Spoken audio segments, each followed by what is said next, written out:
Welcome to the Tales of Leadership podcast. Sandy, thank you so much for taking time out of your day to be on this with me and share something that I love, a passion of mine, which is leadership. And thank you, Josh, for having me on. It's my pleasure to be here. Yeah, you have over 40 years of leadership experience. And the first question that I have to ask you is, throughout that entire time, how do you define leadership now? That's a really good question and very straightforward and simple. And so, looking back at those 40 years, I would say, just for starters, if you asked me when I entered the Coast Guard 40 years ago, maybe even just after my time as a cadet and a junior officer, I'd have a different definition of leadership than when I'm retired looking back on those 40 years, because I do have a maturity that happened over that time. And I believe that my definition of leadership now is a leader is somebody who can motivate people Mm, to achieve a mission, and focus those people on a shared purpose to be able to execute that mission. So motivating people towards a shared purpose and a shared mission. And I think that's critical, is the motivation and the fact that you have a shared purpose and a shared mission that everyone understands. I think that is that's powerful, kind of like right out the gate of being able to provide motivation towards a shared vision. And I think that's so hard to do as a leader, at least when you're kind of starting out. When you're in the tactical level of leadership, it's hard to really create a shared vision or work towards a shared vision. So I love that definition. If you could take some time to let the listeners know who you are, because you have an amazing, truly amazing backstory. Sure thing. I'll start a little bit of my background. I'll try to keep it to like 5 minutes or so as Yeah. not to hog the podcast. But there is a 300-page book, Breaking Ice and Breaking Glass, Leading in Uncharted Waters, that goes through my story. So it's hard to do in a few minutes, but it's important to have the context of where someone's coming from, where they've Mm, been, does influence where they go. And I started out being born in 1960, and that matters, in yeah. Ellicott City, Maryland. And that matters too, because it was close to the Naval Academy. And I was the oldest kid with three brothers. And I was a tomboy. My mom and dad treated us kids all the same. So, because it was mostly a family of boys and all the boys had their friends over, I think that really help prepare me eventually for a career in a mostly male environment. And I didn't have any Mm, idea when I was a kid that was going to happen. But I was a really shy young girl, even though I was the oldest with these three brothers. I wasn't shy around my brothers, maybe, but I was not confident, and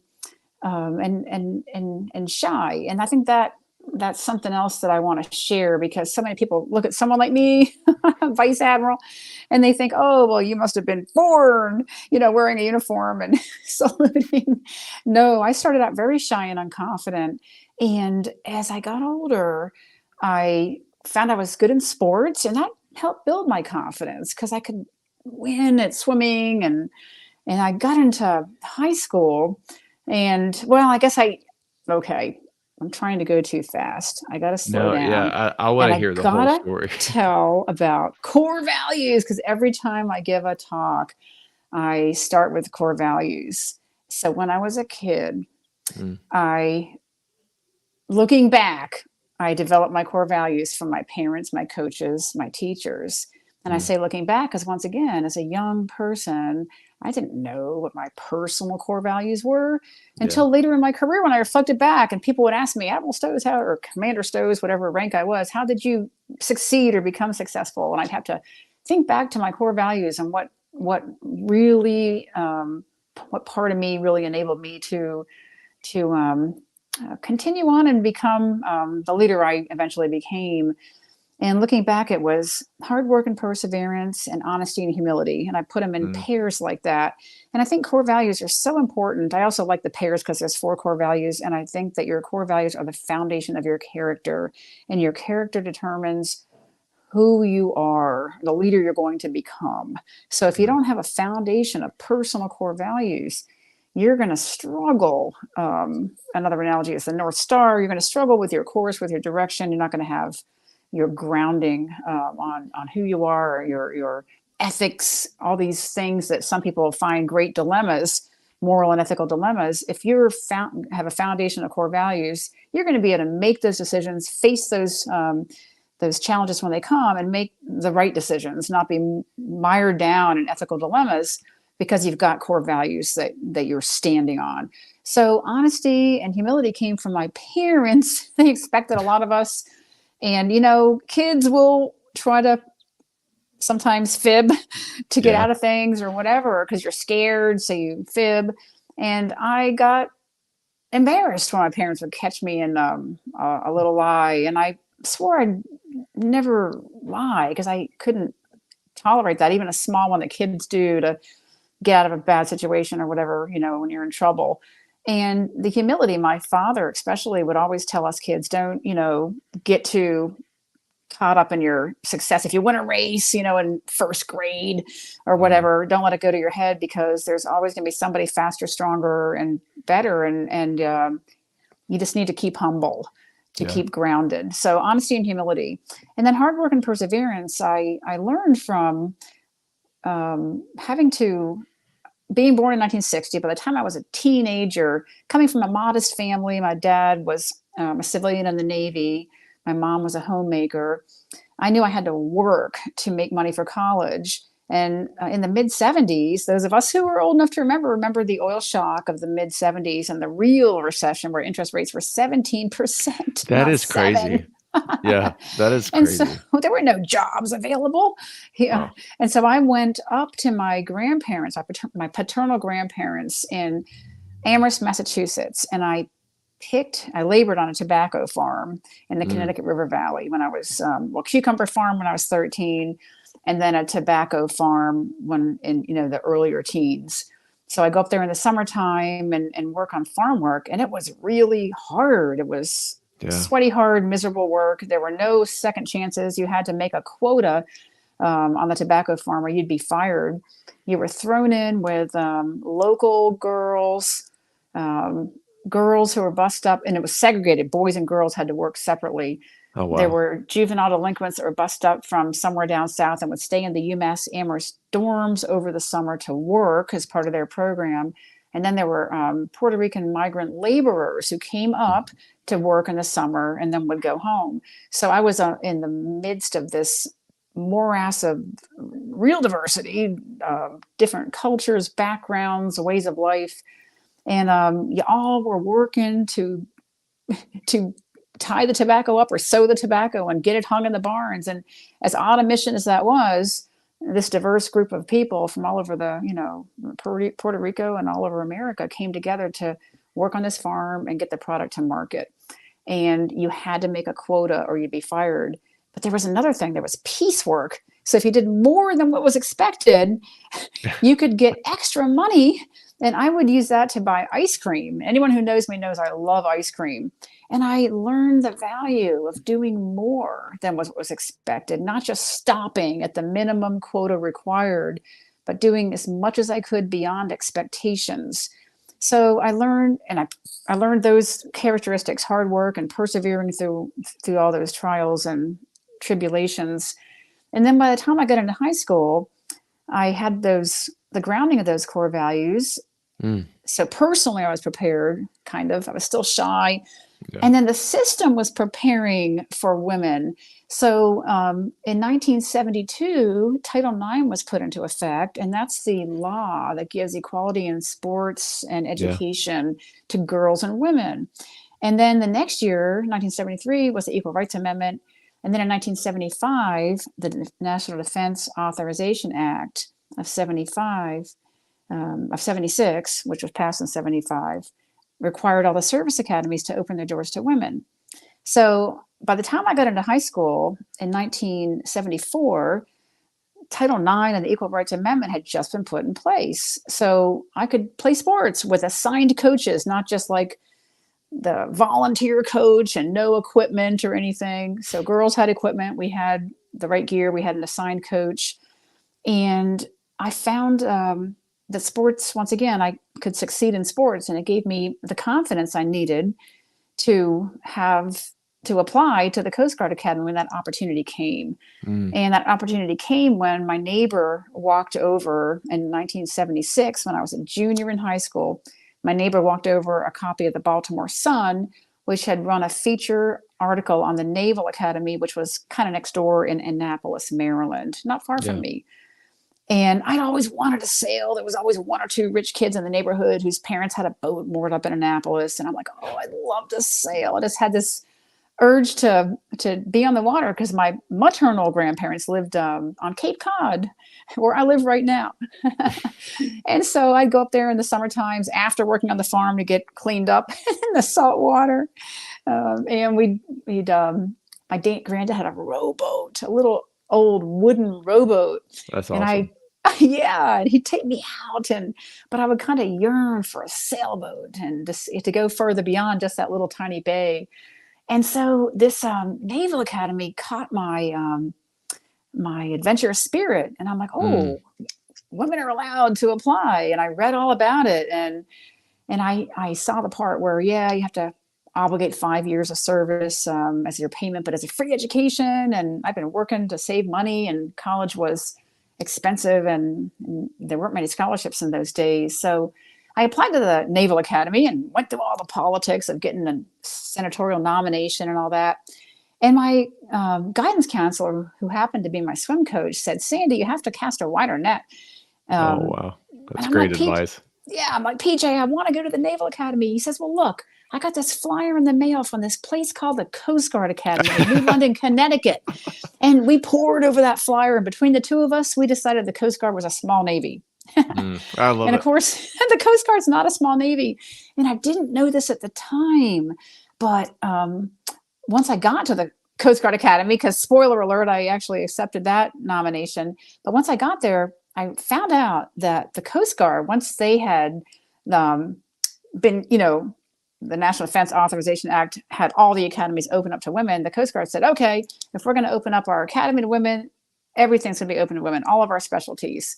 So pointing end of the spear jobs like operations afloat and helicopter pilots. And Mm, so we had big cutters at the time, 378-foot cutters that at times were armed with Harpoon and Sea missile systems. Women could serve on those. And I sailed on one of those ships in 1978 as a cadet, while wow. my peers at the Naval Academy were precluded through combat exclusion laws and policies for decades, until just fairly recently Yeah. those laws and policies were undone. So I accepted at the Coast Guard Academy because I heard back from them really quickly, because it's a direct admit. We're under Title 14 of the United States Code instead of Title 10, even though we're a member of the armed forces. So I accepted there because I wanted to go to a school that valued me for who I was Mm, and what I could do, not who I knew, which was yeah. the more political approach of the congressional nomination from the other academies like Annapolis Naval Academy.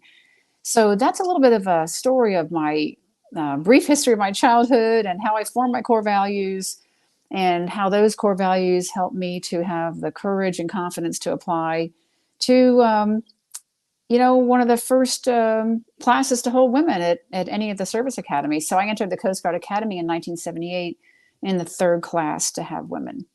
Wow.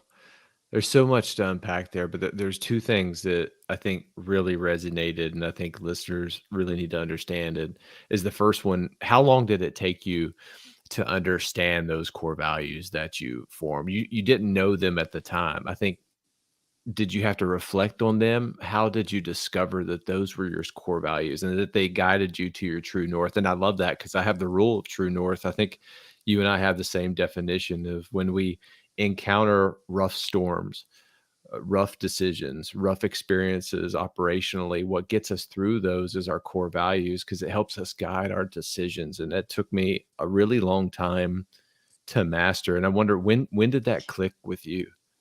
It didn't click until I was a mid-grade officer to Yeah. a lower senior officer, like say the O5 level, which would be about 17, like 15 to 20 years into my career.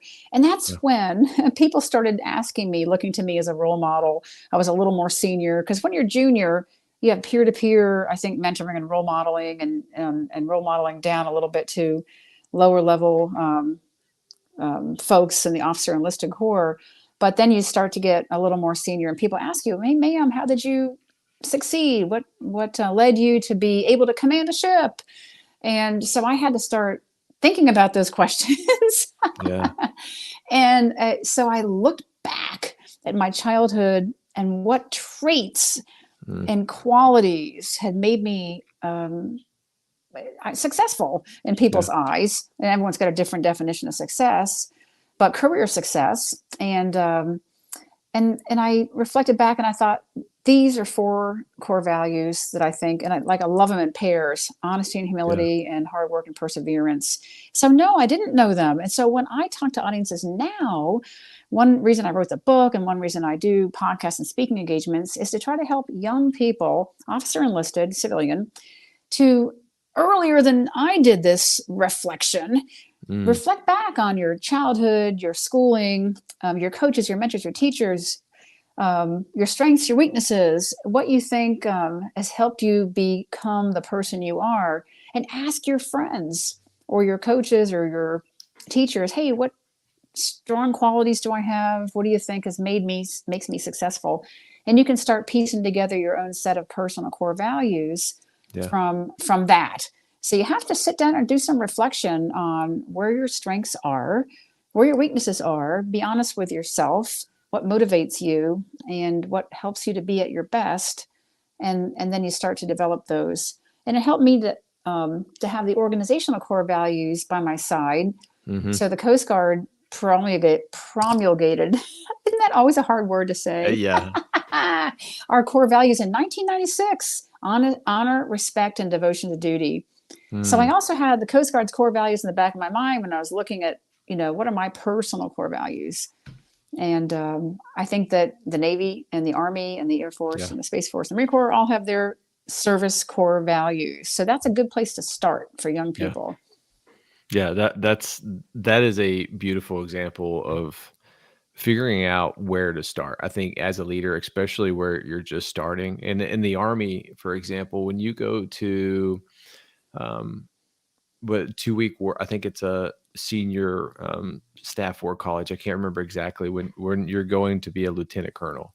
They give you a program for 2 weeks, and in those 2 weeks, part of that, at least how it was before, they give you some time to develop, hey, your leadership philosophy and coming up with your core values. And it blows my mind that no time before, in the past 16 years of someone's career, that they actually take the time to think about that. And I was reading one of a mentor of mine that we're sharing before we started this podcast, John Maxwell, and he has a formula that just beautifully encompasses your legacy. Is that our thoughts, what we think, shapes our beliefs, what we believe in this world, our core values, what we hold most dear, ethically and morally, and then our beliefs drive our actions that we do daily, in and out, and then the actions over time compound into the legacy that people remember us by. And it all starts with this little squishy muscle between our noggin, between our 2 ears, and no one takes the time Hmm. to truly think. And that is so powerful. And I think that if anyone gets anything from this podcast, that's the one thing that I hope people get, is to stop, slow down. In the Army, they have an acronym. It's called a SEALs halt. Stop, look, listen, and smell. So we take a short halt. Yeah. We take off our hat, we take off our eye pro, and we Uh, just listen to the environment and let mm, the environment bring back to us. Like, we're looking for anomalies, anything that could potentially show that there's something here that's a threat to us. mm. And I think we have to do that in our life. That is amazing. Yes, Josh, and starting early. And I will say that at the Coast Guard Academy, I can't speak for other academies or other education programs, Yeah. but we have our cadets write their first leadership philosophy when they're a cadet. And Mm. this is a big moment for them because we've put them through organization behavior and leadership. And we happen to use Posner and Kuz's book, The Leadership Challenge, for that. But we get them well versed in the theory of leadership. And we, Mm. of course, they experience leadership Yeah. in a service academy. But then we asked them to write a leadership philosophy, and they're very young. So as I said earlier, with my leadership definition, it morphed over time as I matured as a leader. These young Yeah. people are writing a leadership philosophy, and they present it to a panel of officers who come in to listen to them. So it's a big deal, but it gets them started. And I'm sure that their leadership philosophies morph as they become more senior, but they at least get to be thinking about it, which is an important start. That's another great point, ma'am, is that I think leadership philosophy changes over time. So I have a mentor of mine. So the Army recently launched a program, and it's a joint program too with the Navy and the Air Force, of a coaching culture, of trying to establish a coaching culture that's rooted in the International Coaching Federation kind of core competencies. And through that, J.R. Flatter developed this concept of a house of leadership. So instead of just words on a paper with a leadership philosophy, build a house of leadership. What is your foundational leadership kind of built on? What would your four walls look like? What would the principles and the pillars look like? And then what is your roof kind of built upon? And when I was going through that exercise of defining my house of leadership, it was really powerful. And it's funny because I was putting myself in those previous examples when I was a lieutenant, when I was in college as a cadet. And I didn't go to a military academy. I went through Marshall University and graduated through ROTC, but it would have been so immature. I think that's the best word to describe when I was starting out, that my leadership would have been so immature, because I would have had transformational leaders like yourself that I would have been able to glean wisdom from, and then want to adopt that in my leadership philosophy kind of going forward. And that's great. Yes, when I was a lieutenant at '03 and took over my first command, which was a ship, an icebreaker on the Great Lakes, I had a command philosophy that I wrote, which I would argue is different than a leadership philosophy.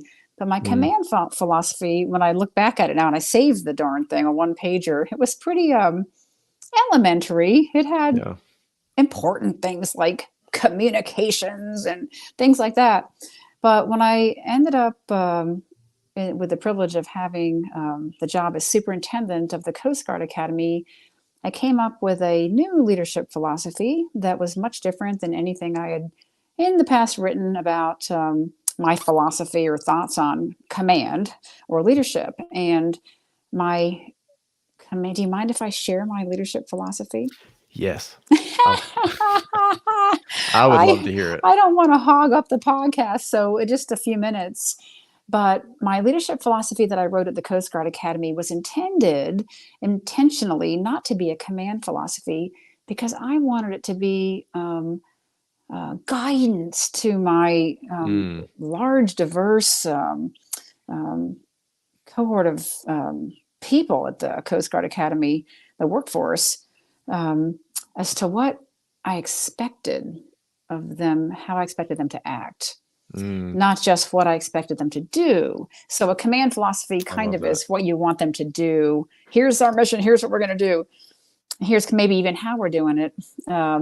But how you act is different. How you comport yourself, what your values are. So my leadership philosophy has three pieces. I do like things in three. I learned that early on, Yeah, the and rule of three. I do agree that three is a good thing for people to keep their attention on. So the first piece is believe in yourself and others. And this comes from the fact that I was a shy, unconfident person. And I found that was a detriment to me, but not just to me, to anybody I led. Because if you are a shy person who's sort of unconfident and don't project the confidence that goes with your competence, your boss Mm, is not going to see that. You might not get the promotion, and you might say, well, it's because I'm a woman and it's discrimination or something. Well, no, maybe it's because you're not projecting the confidence to go with your competence. So your boss doesn't think you're ready yet. And if you're not that confident, maybe you are the same with how you treat your people. If you don't believe in yourself, maybe you don't believe in your people. Maybe you're hard on your mm. people. So it's really important to believe in yourself and others. And there's more to it, but I'll just make the short version. And then the second is believe in yourself and others. Um, Build trust and earn respect. So this is the centerpiece of the leadership philosophy. And it goes back to this idea of humility, being Yeah. humble, because it's really easy as you get more senior to outgrow your your humility and become a 100%. victim of hubris. Yeah. Hubris. And so I always try to keep humble by coming into work every single day with a mission to earn the respect, build the Mm, trust, and not presume it's there because of what's on my shoulders. So if I have to go to my position power, it means I'm failing in my personal power and my professional power. And those are the 3 P's of power, another lesson of mine. But making it your mission to build trust and earn respect every single day, no matter where you are in the organization. It doesn't just apply to junior people to be yeah. respectful. More senior people than most senior people need to show that same respect and build that trust. And you build that trust by living your core values. So build trust and earn respect every day. And those are active verbs, build and earn, I not love that. passive that you can take for granted. And Yeah. then finally, demonstrate moral courage. And I Mm, became very passionate about this as I got more senior because I saw that so many people just looked the other way and didn't want to confront somebody, even if the person yes. was definitely misbehaving, underperforming. And there is a famous saying, and we have in the armed forces at least: the standard you walk past is the standard you accept. Yes. So the person who's not groomed properly, the person who's Mm, agitating somebody or making crude comments, the person who's underperforming, quiet quitting, yeah. you I know, don't. I you don't look get that. yeah, you look past all that as a leader or a peer, and that's what's accepted. And oh my gosh, I saw that time after time after time. And I took over a command where the leader, had been too nice. So I'm kind of soured on this whole thing about be nice, because I think you Yeah. should be firm and fair, respectful, considerate, all that stuff. But I think being nice, you start to get into this area where you're not going to hold people accountable. And then Yeah. everybody else in the office or the work environment who is putting it all on the line every day looks left and right and says, well, I get no more reward. This person's getting away with it every day, not doing the job or misbehaving. And the boss is doing nothing about it because they're afraid to confront them. So I'm sorry to go on about that, but I think that demonstrating moral courage is so important. And we all revere physical courage. There's medals of honor for it. There's all kinds of accolades.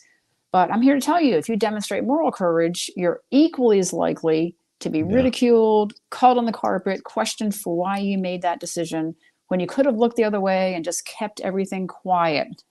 Yeah. So, believe in yourself and others, build trust and earn respect, and demonstrate moral courage is the leadership philosophy that I try to live by. There's so much to unpack there, and it reminded me of a story from one of my bosses of recently I just had. So I switched from infantry to acquisitions, and my first boss that I had, I fell in love with him as a leader. He would walk around every single day, and I could hear him coming, talking to people by name, like, "Hey Jim, how was your weekend? Hey, how was your son's wrestling match?" And like, and he was getting ready to retire as an '05 colonel. He's on his way out, but he truly cared about the people so much. And I always talk about leading the whole person, is that you're not just leading the individual at work, you're leading their families. In a way, like when I was leading soldiers, I had to help mentor the entire family sometime, and I would welcome that, because I think leadership isn't just a light switch on and off. When you're in the role, you're in the role, and you have to embrace it. But he had a thing called the AMSA norms. So it was Aviation Mission Systems and Architecture, AMSA, and PEO Aviation. And it was a list of norms of how we would act daily. And I've never seen that Mm. before. And when I saw that, I was like, wow, I'm stealing that. And I'm gonna take it with me as I grow my leadership journey. And that was beautiful. And I never thought about that until you brought that story back up. Another thing that you just said, I think is crucial for moral courage when you're just starting out as a junior officer, because you're kind of in that place of where my old battalion sergeant major, Kenny Claiborne, would say, leadership is not likership. It's not a popularity contest. You're going to make tough decisions, and sometimes you have to be unreasonable. And I think that's a tenet of a true transformational leader is being unreasonable. And when you see something, you have to correct it on the spot, because now you've just lowered the organizational standard and you're holding different levels of accountability. And if you hold someone to a standard, you should hold yourself and everyone to that same standard. And that was such a beautiful point, ma'am, that I wanted to make sure that we hit that again. And it's easier said than done. So It is. I had, a year a year and a half leading our Coast Guard boot camp with the young people coming in from a listed session, and then 4 years leading our academy. Peer pressure and peer-to-peer leadership is very difficult to demonstrate that moral courage, to hold your peers accountable, because you're also told to stand by each other. Yeah. Don't leave anybody behind. So does that mean overlooking some of their misbehavings to keep the group together? Cadets, young people struggle with what it means to demonstrate moral courage, to not be a bystander. When is it appropriate for a peer to intervene and call out another peer? And then how do you do that? So part of the demonstrating moral courage, the active ingredient in demonstrating moral courage correctly is how you do it. Yes. You can do it and you can have somebody shamed, or you can do it where you save face for everybody but correct the problem. And then everybody wins, as opposed to, nailing somebody in the spotlight and shaming them. There's ways to get at the end result in the right way. So I think that's one of the reasons people shy away from holding people accountable and having those honest conversations, is because they don't know that there's a way you can do that well and communicate well, and everybody goes away stronger and better for it. There's a great book by Kim Scott I read in 2020. Did you read it too, ma'am? Crucial Conversations, Radical Candor. Radical Candor. And when I read that, it's so true, is that great organizations, and I kind of broke it down, the constructive candor, is that you have to be able to challenge someone from a position of where it's not coming off as a personal attack. And I think that there's no good way to do that. And I struggled at that, especially when I was a junior officer, because I would come in like a bull with a china shop and I would just start breaking things because I thought that's what a leader did. And then I started to mature. And then I realized when I was doing that, when I was doing a bull in a china shop, I was building walls between myself and the men and the women that I was leading. And now they weren't coming to me with ideas. And there's a quote by Colin Powell: the day that your men and women stop bringing problems to you, that's the day you're no longer their leader. And when I read that, I was like, wow, it like struck me to my core. And then I read that book to try to help me kind of learn how to be constructive with candor, because that's a weak spot of mine. That's a deficiency that I had to get, but that doesn't come naturally. How did you learn to apply that moral courage? I had some experiences that helped me understand that it could be positive. And so maybe I'll just give you a simple one, because there's probably hundreds of examples. But when I was the first and only woman to report aboard in 1985, so it's a long time ago, and I always want that context there because it's much has changed. But an all-male ship of 50 men, and I'm the first and only woman to report aboard. I was the operations officer, and the guys didn't know what to do with a woman on board. It was really in the early stages. I could never outrun being the first, because I was one of the first women officers to graduate from a service academy. You're a pathfinder. So I kind of had to help the guys to understand what it meant to work with and for a woman, and that it wasn't really all that different than working with and for a man. But and so I tried to use my personal and professional power to build trust and earn respect with a crew, and help them to understand what was appropriate behavior with a woman on board. And then one night, about a couple or 3 months maybe into my time on the ship, we were underway on a patrol, And it was something like a quiet watch, like the midnight watch or something. And one of the quartermasters said to me, "Ma'am," he says, "we like having you on board because we don't want to hear those, crude behaviors and stuff on the mess deck, which is the place where they eat. But now we can use you as an excuse, and we can say you can't do that. Miss Stosz is on board." And so I'm like, "You got to be kidding me!" I'm thinking, this is empowering, so I have this whole little talk on the power of being different. So I'm like, wow. And so the next day, I walked down the passageway or the hallway to that mess deck where they were all eating, and I heard a guy cussing, and I remember who it was. And I said, "Kenny," I said, "would you say that in front of your mom or your sister or your daughter?" And he says, "Oh, no, ma'am." And I said, "Well, you can't say it in front of me either." And I said it funny like that. And there was guys on the mess deck, and everybody laughed. So, so I kind of made it humorous, I made it easy, and Yeah. everyone could laugh about it. But Kenny never cussed again, right? Maybe at least not when I was around. Yeah.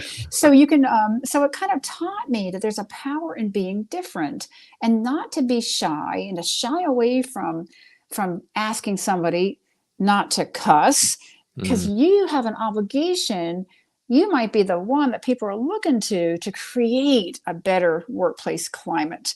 And Yeah. maybe you've got the power to do that because you're different, and you're able to stand up and say, "Hey, that's not appropriate," and say it with humor, or say it in a light way, and say it in the appropriate way. Not every situation is different.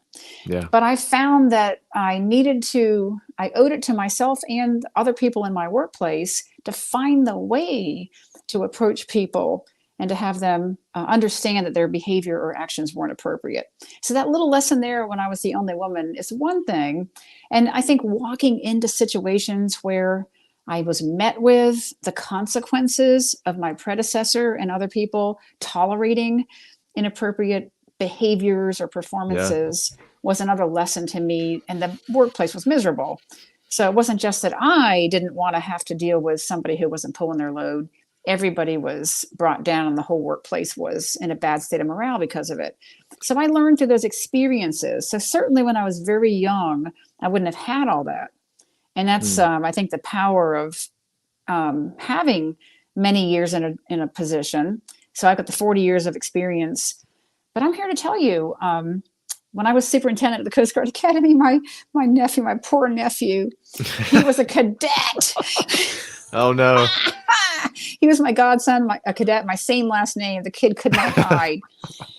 But I learned more from cadets than you would imagine. So even here I was with all these decades of experience as a leader, but I learned very interesting, very fresh, honest perspectives of current generation younger people that I had moved beyond in a bad way because I couldn't relate anymore.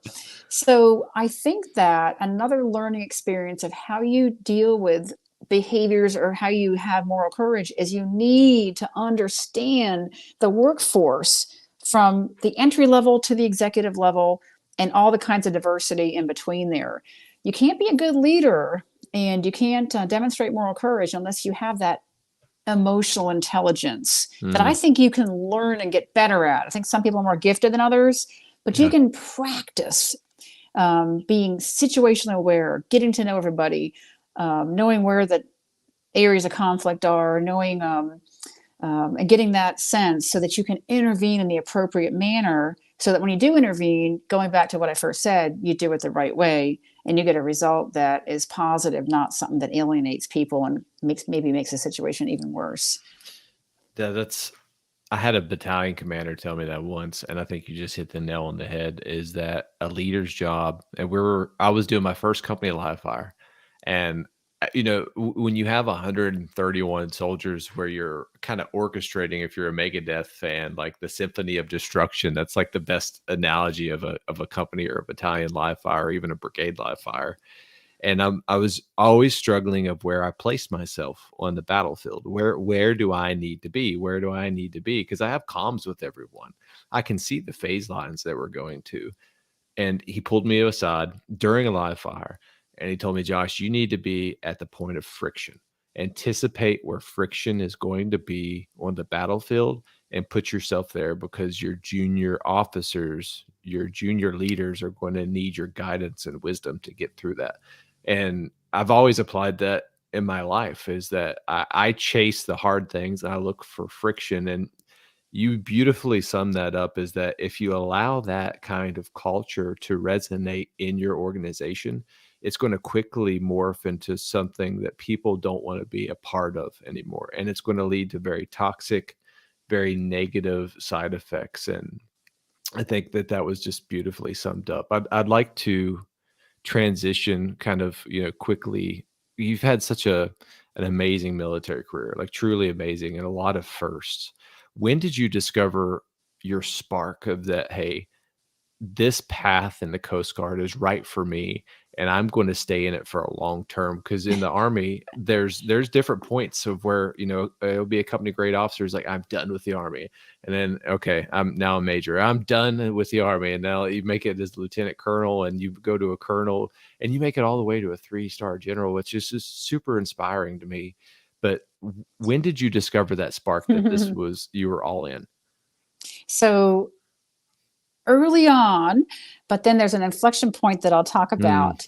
So I have found success with answering questions with the first thing that comes into my mind. And I actually kind of have had a similar question in the past. But believe it or not, I was very early on as a cadet, and I wow. was sailing from Seattle to San Francisco on a swab summer, or a boot camp like cruise, on the Coast Guard bark Eagle. It's a 300-foot sailing ship, America's tall ship. A And boot the camp cruise? yes, the Wow. reward. Now, a cruise is a cruising in the Navy and the Coast Guard doesn't mean Yeah, I think I'm cruising thinking in of the it wrong. Caribbean. Cruising means you're out there on patrol on a ship Okay. at sea doing the mission.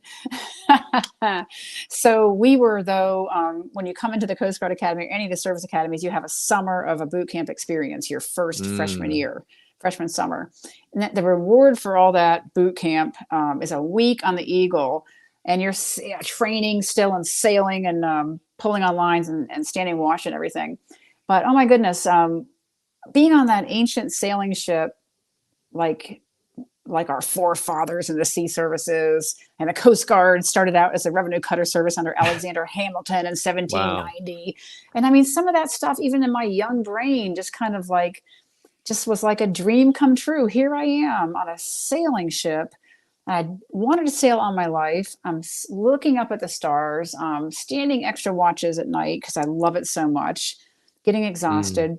And I'm like, this is what I want to do. And yeah. I became a cutterman. I was 12 years at sea in the Coast Guard, and you go to sea and then you have to go to shore.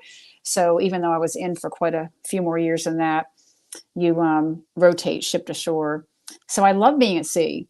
But when I had commanded a 210-foot Coast Guard cutter in Kittery, Maine, when I walked off that cutter, I walked off as an 05.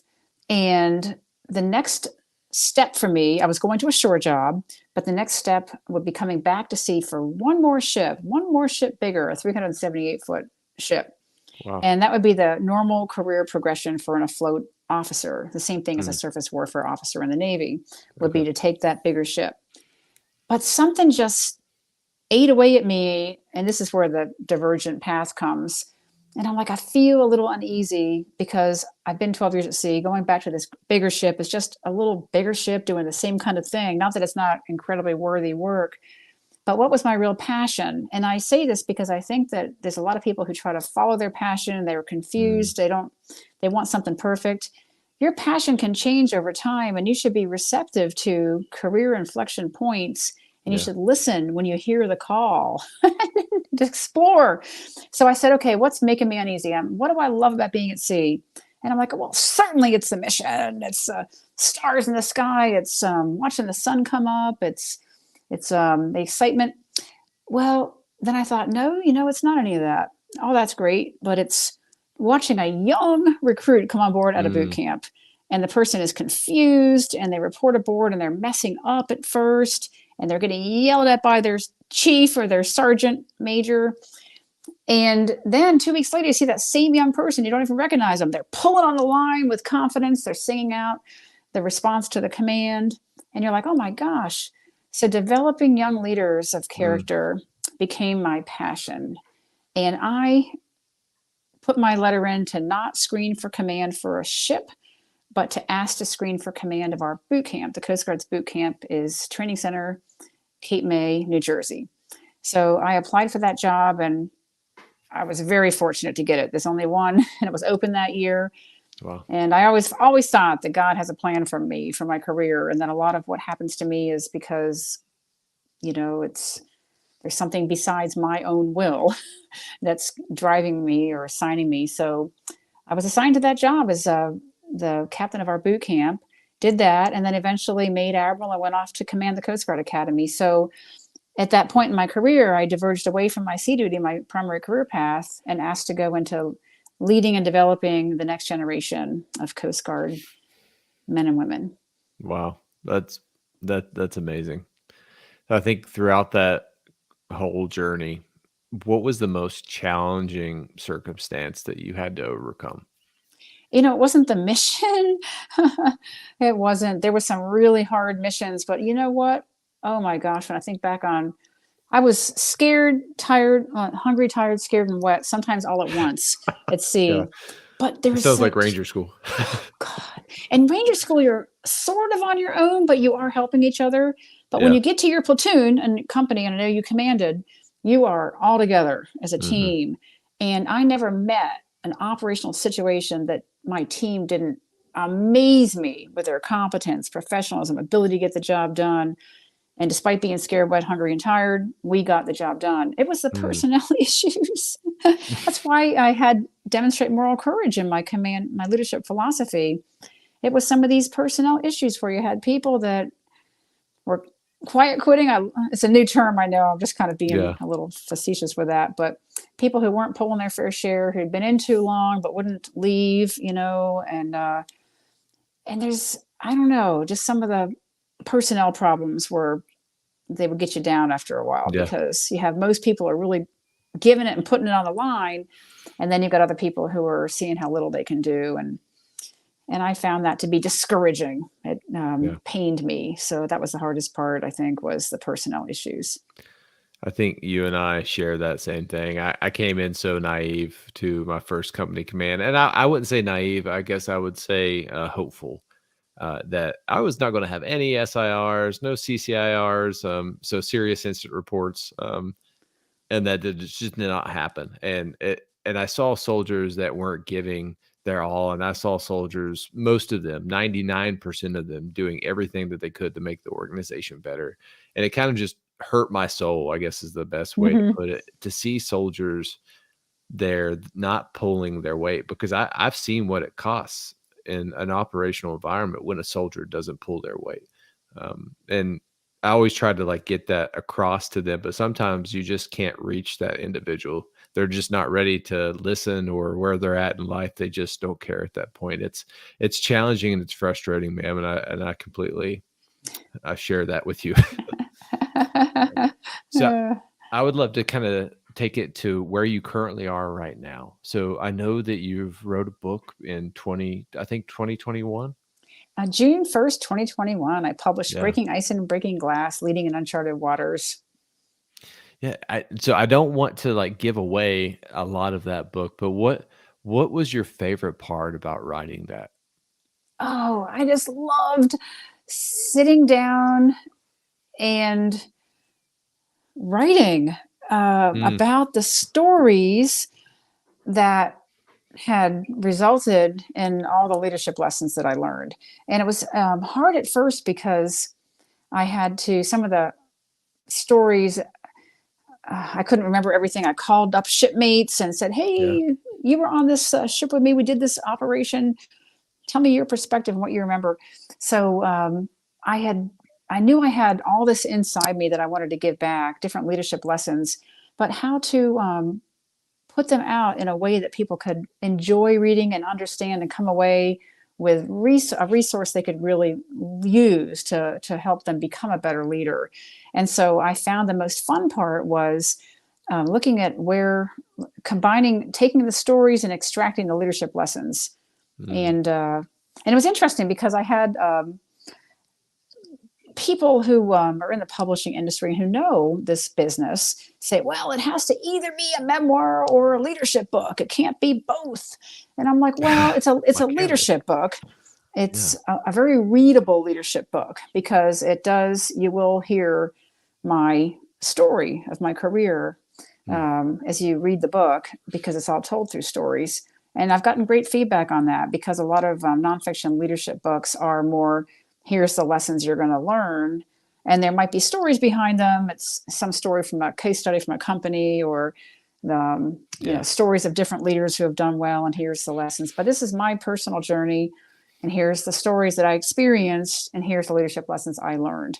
So it's a Hmm. very readable leadership book, and I had fun with constructing it that way, because I feel like in the end I really ended up with something that is the resource that I was hoping it to be. And it's hard to write a book.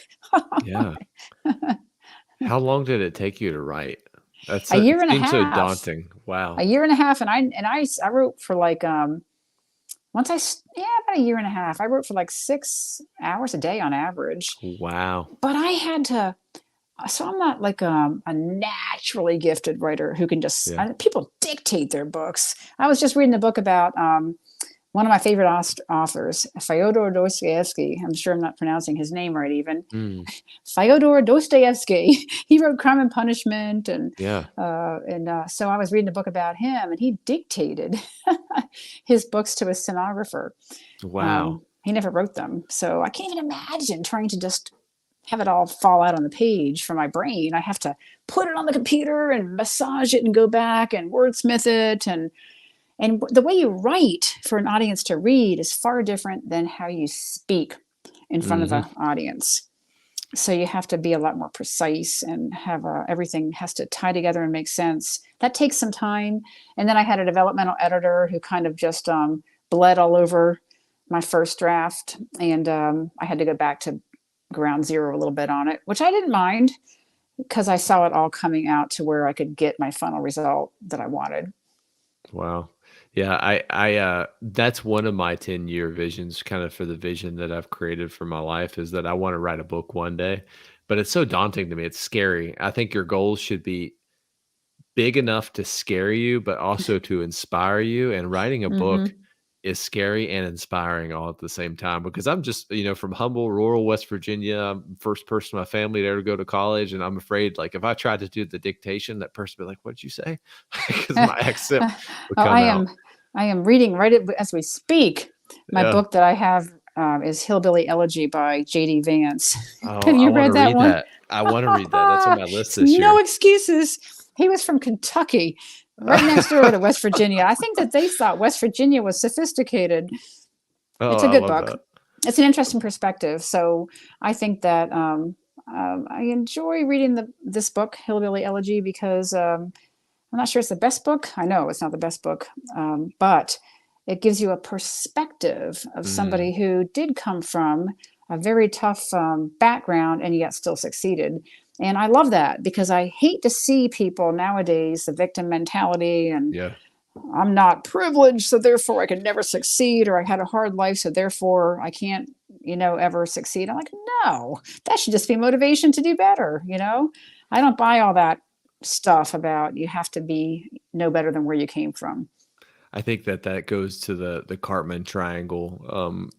A lot of times with coaching, I see that is that people always wanna play the victim mentality, is like, "Oh, poor me," but you need to shift the way you think, and your perspective is that you're not a victim. You're a survivor and a thriver, and not to just drift through life, because in 5 years, for example, you're gonna be just as miserable and 5 years older if you don't take action at that time. That's amazing. So I would love to hear long term, 5 to 10 years, where do you want to grow and continue to make a change in leaders' lives?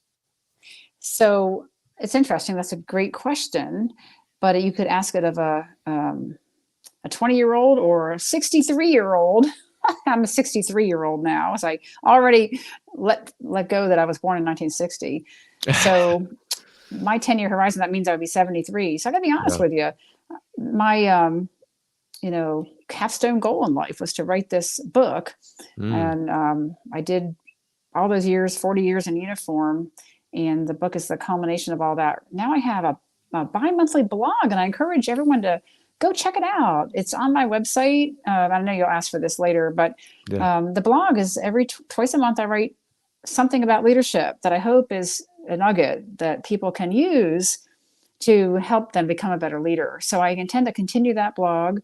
I have a number of volunteer boards and advisory councils. And right now I just came onto the board of the Surface Navy Association. We had our annual symposium in DC, and I feel like I can Oh, wow. help advance young people wanting to be surface naval officers or Coast Guard cuttermen. We have both the Surface Navy and the Coast Guard have lots of ships coming offline, and we need more people to want to go to sea. And I am involved in a couple of, I'm chair of the Sailing Council at the Coast Guard Academy, and I gift my books to cadets and to students at the Coast Guard Academy. So I can see that in the next 5 to 10 years, I'm going to continue my leadership efforts along the same lines they are, but I don't have a goal of another book. I plan to continue my leadership development through my blog. Who knows? Maybe there's another book there. I would adamantly say no at first when I finished writing the Breaking Ice and Breaking Glass. And I'd had that as a vision for 30 years. I knew I was writing that book. But now I could be convinced to do another one. And I have all these great blogs, and I could put those together into a book too. So I am kind of cogitating that, is compiling those blogs into some kind of a book with different chapters of different, categories. So sorry, that's a little bit of a rambling answer, but it kind of shows you that at my stage of life, I'm looking at being open to where I can add value in the leadership area, and influencing people to become the best they can be, whether it's through going to sea and having the same excitement that I had, or whether it's going on to advanced education or becoming a better reader.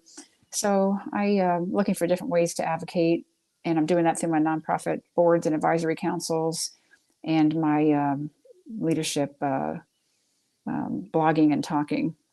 See, I love that because it just shows that someone who's had an extremely successful career, above probably 99% of most military officers, follows the rule of 3 C's that I like to call. They're still committed, they're still coachable, and they're still curious. You're still curious and you still want to make an impact. And I love that you're not done yet. The last question before we get to our final show segment, and this is one that I've been dying to ask you.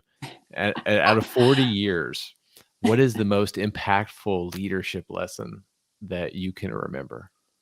Oh, it's easy. It's an easy question because it came early in my career. So therefore, I was able to use it all my career and pass it on more than anything else. So when I was an ensign, which is an 01, which means Yeah. I was only about 22, I reported aboard a Coast Guard icebreaker going to Antarctica. And I was in my Oh, first wow. job coming out of the Coast Guard Academy, a 4-year college, and I'm in a leadership position at a very junior level, but I was leading somebody who was on a punishment detail. No. So I was like the officer of the day on the ship, and I was leading a few people who'd been in trouble. So these were not your best performing crew members, and they were hard to lead because they didn't want it. They're already in trouble. Why would they listen to some new ensign? So anyway, I go to my boss and I said to him, Lieutenant Thompson, I need advice? How do I lead these people?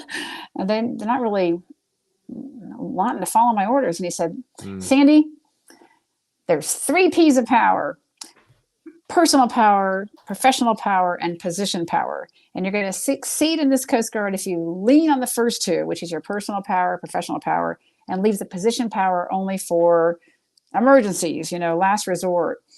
And I just never forgot that. So the personal power is your emotional intelligence. It's how much you care about your people, understand them, want to be interested in them, take care of them. Your professional power is how you present yourself. It's how much you know. It's how hard you work. I think your core values and your character fit in all there. And then your position power is what's on your rank or your rate. And how many people, so many people go right to that. And so just because you're an ensign doesn't mean this fireman, which is a non-rated person, is going to do anything for you because they're already in trouble. But if you can influence that person on a personal level or professionally, you're fair to them. You ask them, hey, you've got this job to do. What can I do to help you get it done? Do you need more equipment? Do you need, what do you need to get this job done? How can I help you get this job done?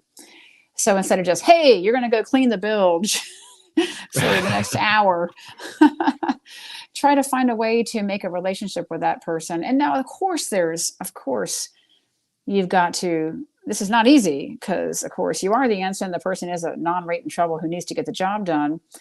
But how can you inspire, to go back to the very first way we opened the show, is the hallmark of a good leader is, can you inspire people to get the job done on a shared mission?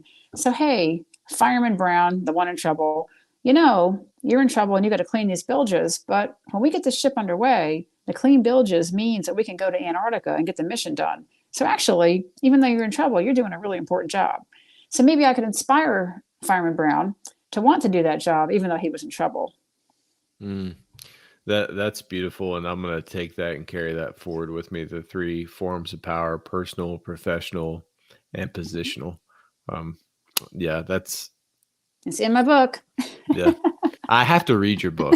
And I felt guilty in a way that I brought you on my podcast and I haven't got a chance to read it yet. But I don't know if you're like me. I have different layers of books that I want to read in a year. I promise you that you're on my list of 2023 books, but I have a problem of where I'm have an insatiable appetite of reading, but I try to slow down my reading in a way, because before I would just consume, and I didn't feel that I was really taking any of that wisdom. So now I kind of journal while I'm going through reading the book, so I can really let that just mature and marinate in my mind. So that's amazing. The last show segment, so this is, I call the killer bees. It's the same 4 questions that I ask everyone. So be brief, be present, be gone, and be brilliant. So the same 4 questions. If you're ready, we'll go ahead and start with the first one. It sounds like a game show. I'm ready. Yeah, I know, right? So what do you believe separates an average leader from an extraordinary leader? An average leader from an extraordinary leader. Motivation. Okay. I love that. Question 2. What is one resource that you can recommend to our listeners? My blog. Yeah. I also, so not just my blog, but podcasts like yours. When I'm on the treadmill, the elliptical, I put in a podcast. I've got your podcast loaded on Apple Podcasts. I've got a number of other podcasts loaded on there, and they're all leadership podcasts.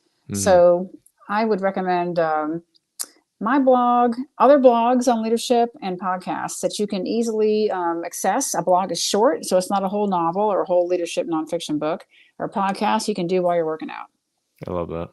So question 3, if you had an opportunity to go back in time, meet your younger self, and I'm really interested with this question because you've learned so much at a young age, what piece of advice would you give yourself?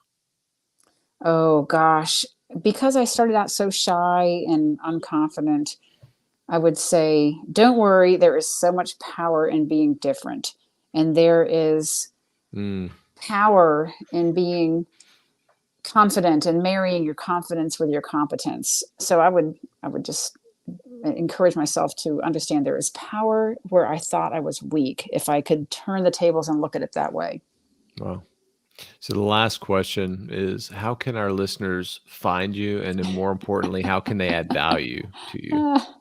Okay. So you can catch all that we've talked about on my website, which is www.sandrastosz.com. And there's tabs on there for my book. You can purchase that anywhere books are sold.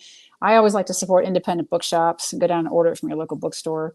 You can sign up for my blog on my website. At the bottom of every page, you can sign up for my newsletter, and that's how I issue my blog every 2 weeks. And you can catch my blogs right on that website too. So that's how you could add value to me. And if you do buy the book, leave a review. Just like podcasters want to have a review, those things matter when it comes to people looking to see if they want to download Tales of Leadership onto their device. Yeah. Ma'am, thank you so much for spending the hour with me and discussing one of my passions, which is leadership. There's been nuggets throughout this entire episode, and I have 4 pages of notes. So I can't wait to read your book because I'm pretty sure I'm going to have about 10 blogs that come out of it. So thank you so much, ma'am. Thank you, Josh.